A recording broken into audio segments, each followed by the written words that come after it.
बिहारी लाल की जय।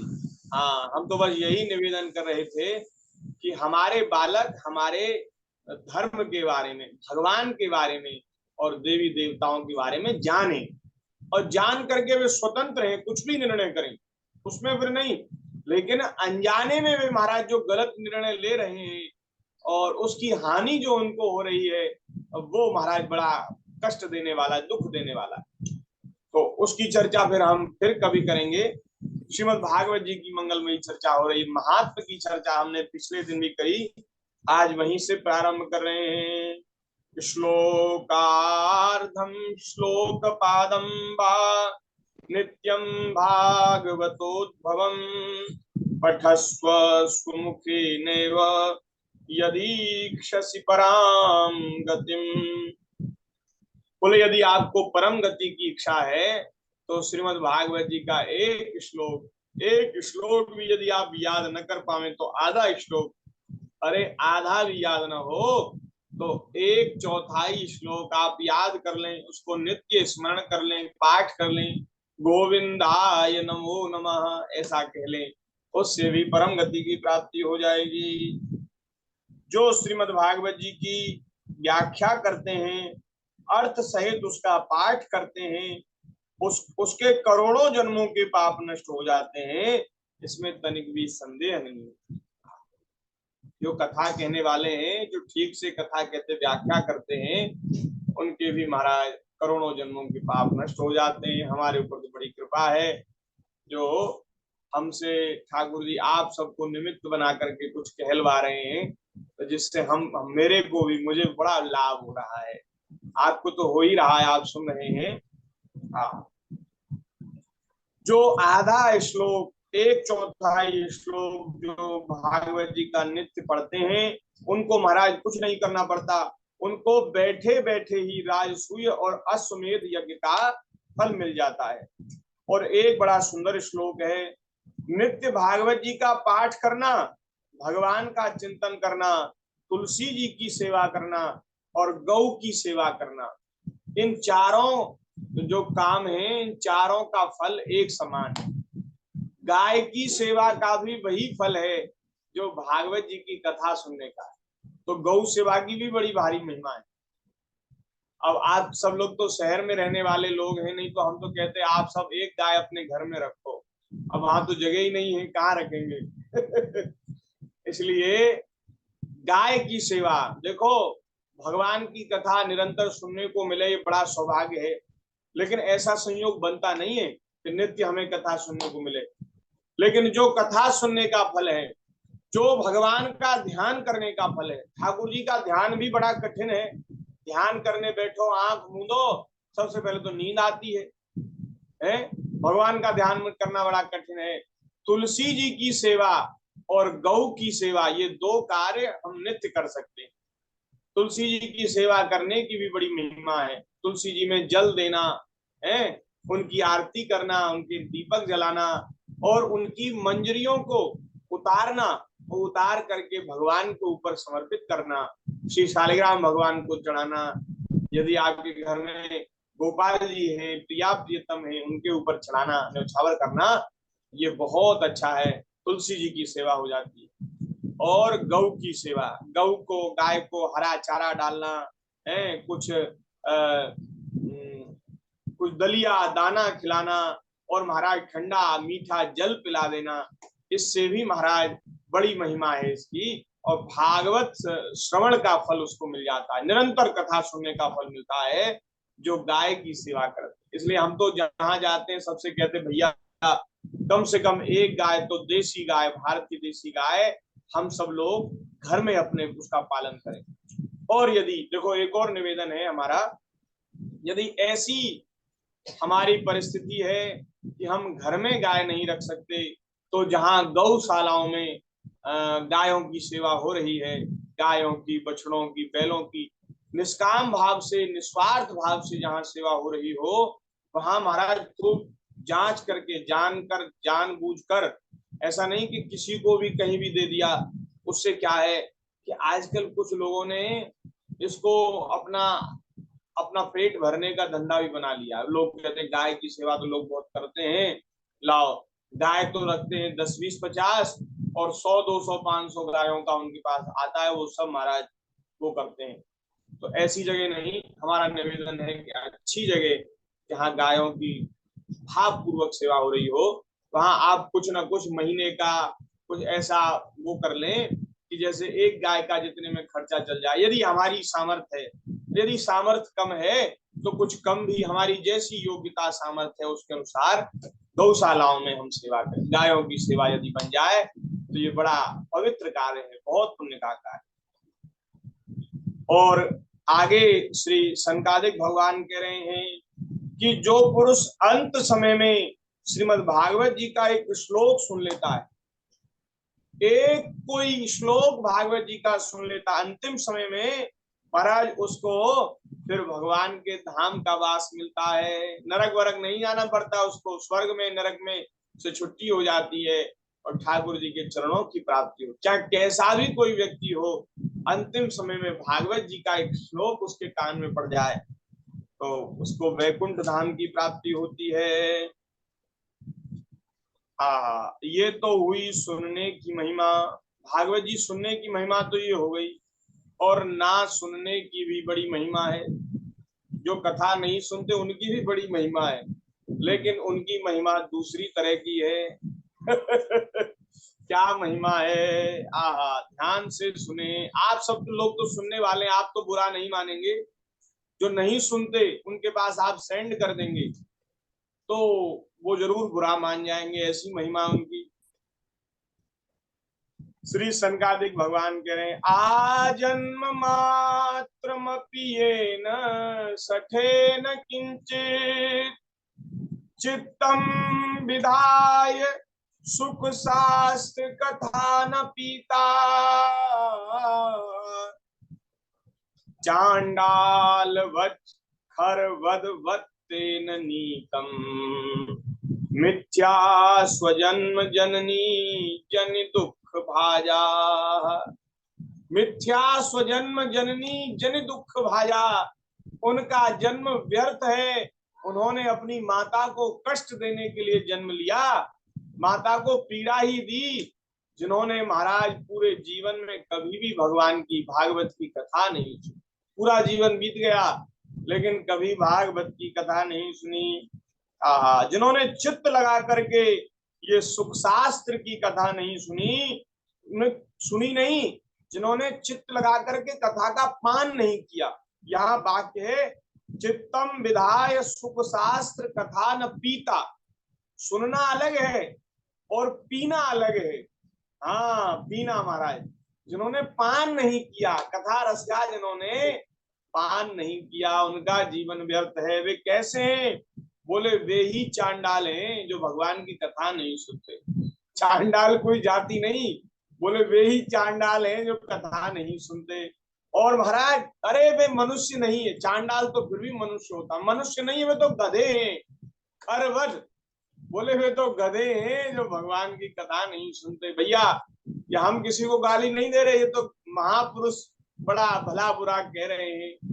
हम तो, हमसे कोई नाराज ना हो, ये तो पंडित जी गाली देते हैं। ये तो महाराज महापुरुष कह रहे हैं, तो महापुरुषों का प्रसाद है। जीवस्सवो निगदितः सतु पाप कर्मा ये न श्रुतम सुख कथा वचनम न किंचित धिक्तम नरम पशु समम भुविभार रूपा मेवं वदन्ति दिवि देव समाज मुख्या। बोले जिन्होंने भागवत जी की कथा नहीं सुनी, कभी नहीं सुना, वे पाप कर्मा जीव हैं, जरूर पापी हैं जो कथा नहीं सुनते। क्योंकि तुलसी पूर्व पाप ते हरि चर्चा न सुहाए। अगर पाप किए होंगे तभी भगवान के धाम में मन नहीं लगेगा, नहीं तो पुण्य किए होते तो ठाकुर जी की कथा बड़ी अच्छी लगती। वे तो पापी हैं, अरे वे जीते जी मुर्दे के समान हैं जिन्होंने श्रीमद् भागवत की कथा नहीं सुनी। ऐसे मनुष्यों को धिक्कार है, धिक्तम नरम, मनुष्यों को धिक्कार है। अरे वे तो पशु के समान हैं, वे तो पृथ्वी का भार हैं, भूवि भार रूप मेवम बदंति देव समान मुख्या। अब भैया अपने मन में चाहे कितने बड़े बनो, लेकिन संत महापुरुष तो उसी का आदर करते हैं जो भगवान की कथा कीर्तन में प्रेम रखते हैं। आपकी विद्या, आपका बल, आपका वैभव, आपको आपको वो है, खूब आनंद करो, उससे कोई लेना देना नहीं। महापुरुषों को, कोई संत भक्तों को कोई उनसे प्रयोजन नहीं, बस उसी का आदर करते हैं जो भगवान में प्रेम रखता है। उनका आदर नहीं करते, अपने हेकड़ी में भले ही रहो, घमंड में भले ही रहो, लेकिन वास्तव में वस्तुतः आपने जीवन का कोई लाभ नहीं लिया। देखिए, जो हम संसार की वस्तु इकट्ठा करते हैं, कमाते हैं, वो मृत्यु के समय यही रह जाती है कि नहीं रह जाती? साथ ले जाने की तो व्यवस्था है नहीं, तो फिर आपने क्या कमाया? ये तो एक ऐसी यात्रा थी जिसमें आपको सच्ची पूंजी, सच्चा धन इकट्ठा करना था, लेकिन वो सच्चा धन तो आपने इकट्ठा नहीं किया, व्यर्थ की चीजों को बटोरने में लगे रहे, और वे चीज तो आपसे अंतिम जब यात्रा पूरी हुई तो आपसे सब छीन ली गई, ले ली गई। अब आपके हाथ में क्या लगा है? 0 सन्नाटा, कुछ नहीं, बेकार, सब व्यर्थ हो गया। मनुष्य शरीर, इतना बढ़िया सुंदर देह आपको मिला, आपने क्या लाभ लिया? अरे भैया, ये जो गांधी छाप नोट है ना, इसके पीछे मत पड़ो। श्री ठाकुर जी के नाम की पूंजी कमाओ, नाम का धन होगा तो भैया आपका परलोक में बड़ा आदर होगा, बहुत आनंद होगा। और नहीं तो महाराज, यम के लठ पड़ने वाले हैं, यमराज के दूतों के, वे पूछेंगे क्या कमाया तुमने, तुम्हारी परमार्थ की जो परलोक की पूंजी है वो कहाँ है? वो कहेंगे भैया हम तो गांधी छाप नोट इकट्ठे करने लगे रहे, अब वो तो चले नहीं, क्या करें? अब बोले अब भोगो, नरक का दुख भोगो। अरे साधु महात्माओं ने तुम्हें समझाया, खूब पुराण की कथा कह कह करके तुम्हारी बुद्धि को ठीक करना चाहा, लेकिन तुमने नहीं माना। अब जो किया है उसका फल भोगो, नरकों में डाल दिया जाएगा। इसलिए महाराज सच्चा धन कमाओ। क्या है सच्चा धन? पायो जी में तो राम रतन धन पायो, पायो जी में तो राम रतन धन पायो। वस्तु अमोलक दीनी मेरे सदगुरु, वस्तु अमोलक दीनी मोर सदगुरु, कृपा कर अपना हाँ, कृपा कर अपना पायो जी में तो राम रतन धन पायो, पायो जी में तो राम रतन धन पायो। जन्म जन्म की पूंजी पाई, जन्म जन्म की पूंजी पाई। जग में सभी खुआयो, जग में सभी खुआयो, खर्चे न खूटे चोर नहीं लूटे, खर्चे न खूटे चोर नहीं लूटे, दिन दिन बढ़त सवायो, दिन दिन बढ़त सवायो। पायो जी में तो राम रतन धन पायो, पायो जी जी में तो राम रतन धन पायो।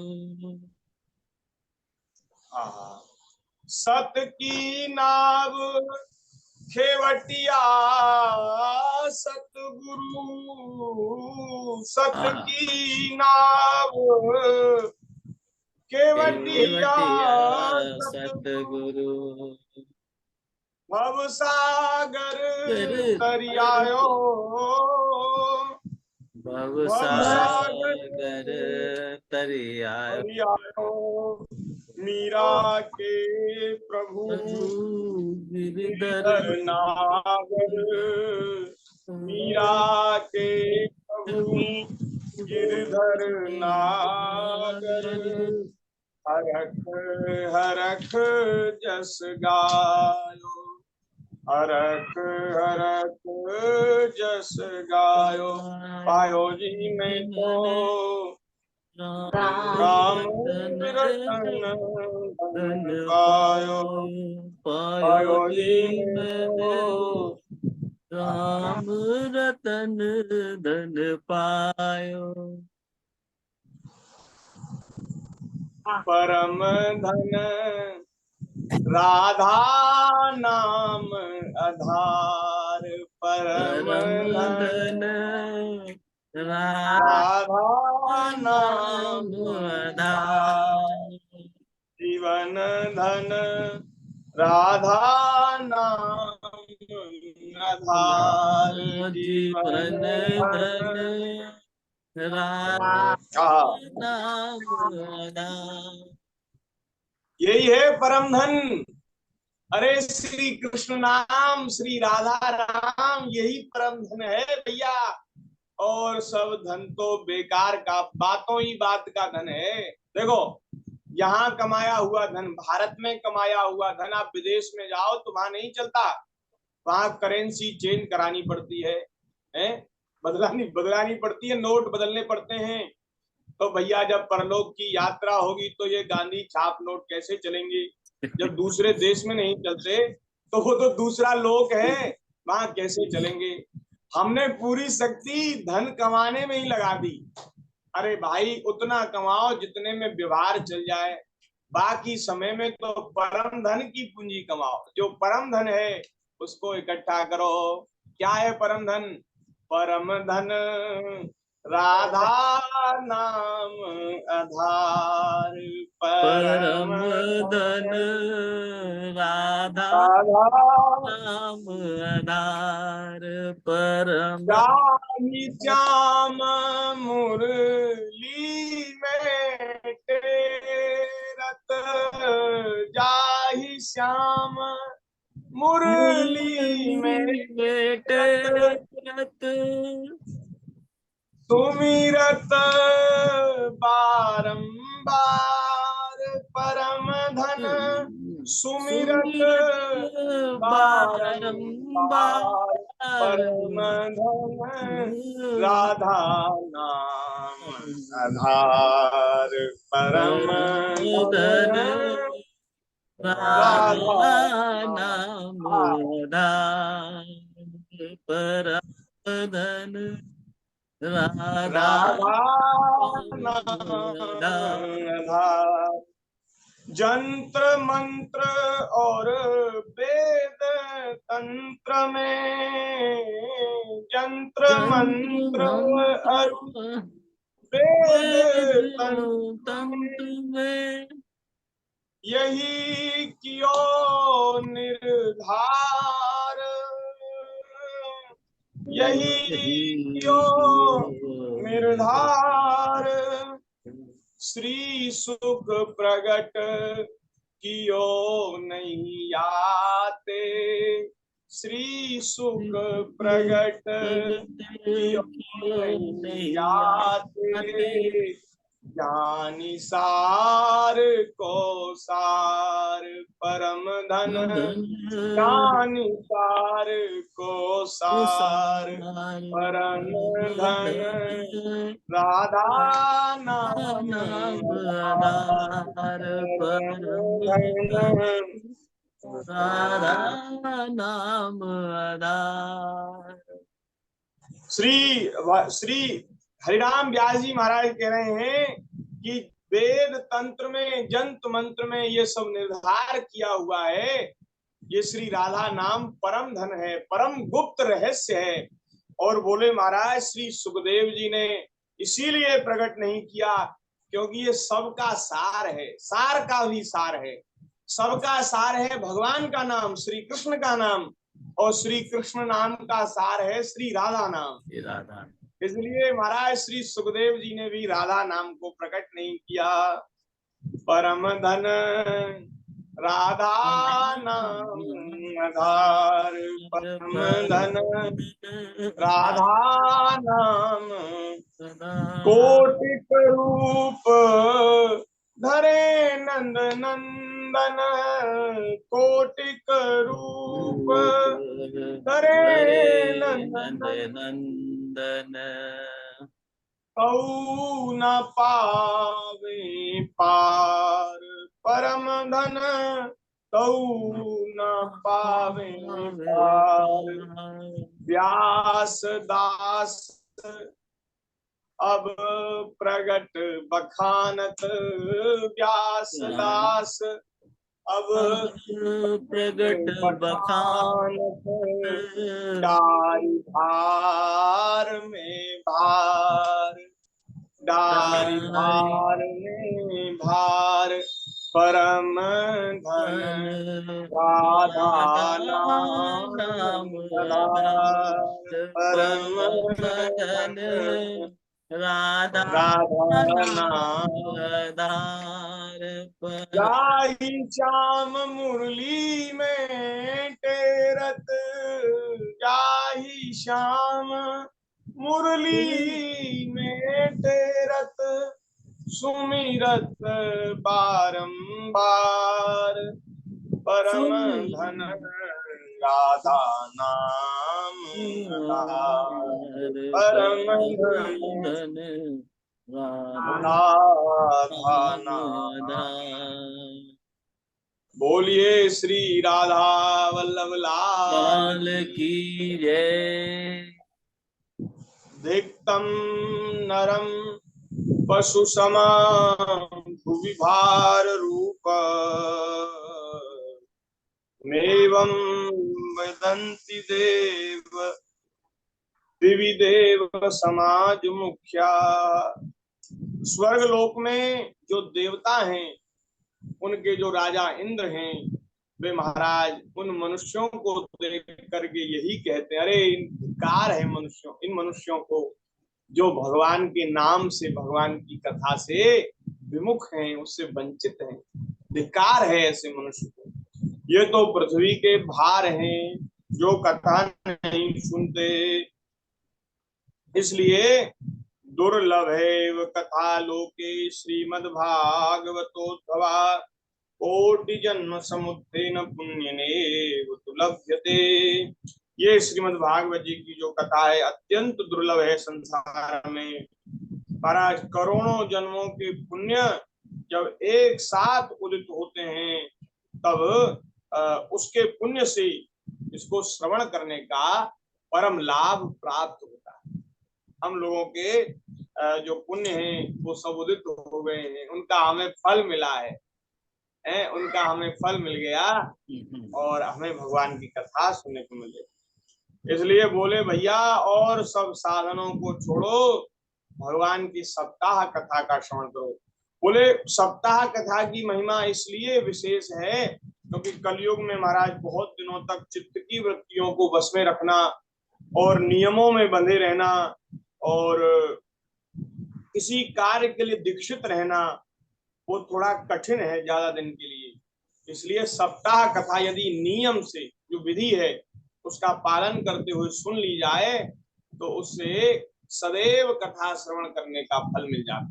जैसे ऐसा संयोग नहीं बनता कि हम लोग सदैव कथा सुन सकें, वैसे तो सदा सुनी चाहिए, लेकिन अगर ऐसा नहीं बने तो साल में एक बार सप्ताह कथा सुन लो, विधि पूर्वक सुन लो, तो उससे भी पूरे साल भर, पूरे वर्ष भर कथा सुनने का लाभ प्राप्त होता है। लेकिन अब आजकल ये सप्ताह कथाएं होती हैं, उसमें क्या होता है कि उसमें खर्चा बहुत होता है, बहुत रुपया खर्च होता है, बहुत पैसा लगता है और फिर महाराज भंडारा करो। हमारे गांव में तो महाराज कथा से भी ज्यादा पैसा भंडारे में लग जाता है, बाद में जो भंडारा करना पड़ता है।